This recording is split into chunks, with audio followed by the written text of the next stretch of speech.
তো hello guys, আসসালামু আলাইকুম। আশা করি আপনারা সবাই ভালো আছেন। তো চলে আসলাম নতুন আরো একটি ভিডিও নিয়ে।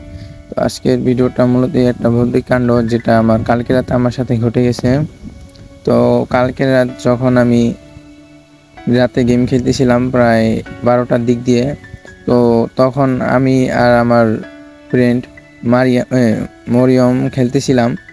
তো তখন সে ওখানে কয়েন খাইতেছিল, তো আমি তখন খেয়াল করি নাই। তো যখন আমি খেয়াল করি যে এই দেখেন,